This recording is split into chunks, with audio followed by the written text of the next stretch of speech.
চাকরি পুনর্বহাল করে মিথ্যা আশ্বাস দিতে পারি না।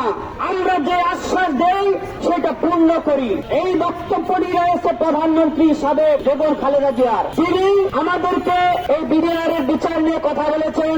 আজকে তার সুযোগ্য সন্তান যিনি দীর্ঘ 17 বছর বাংলাদেশের ভিতরে ঢুকতে দেওয়া হয়নি, তাকে অত্যাচার নির্যাতন করে আওয়ামী পুলিশের মাধ্যমে নির্বাচনে জোরপূর্বক প্রশ্নলেখা দিয়ে দেশান্তরিত করা হয়েছিল।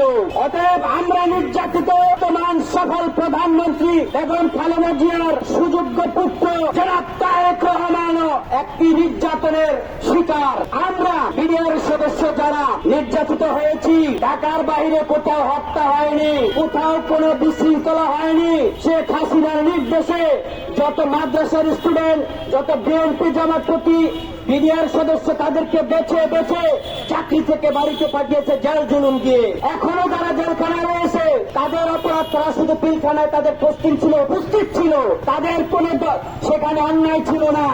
অন্যায় যারা করেছে তদন্তের মধ্যে চলে এসেছে। কারা কারা এই নাটের গুরু, কারা কারা এই ঘটনা ঘটিয়েছে, তিনি আমাদের পক্ষে একটি সুপারিশ করে গেছেন। যারা জেল জুলুমের শিকার হয়েছে তাদেরকে পুনরায় চাকরিতে পুনর্বহাল করার জন্য জনাব তারেক রহমানের প্রতি আমার আকুল আবেদন। আমি জিয়ার সৈনিক, আমি বিএনপির একজন কমিটির সুপারভাইজ কমিটির সদস্য, বিডিআর সদস্য।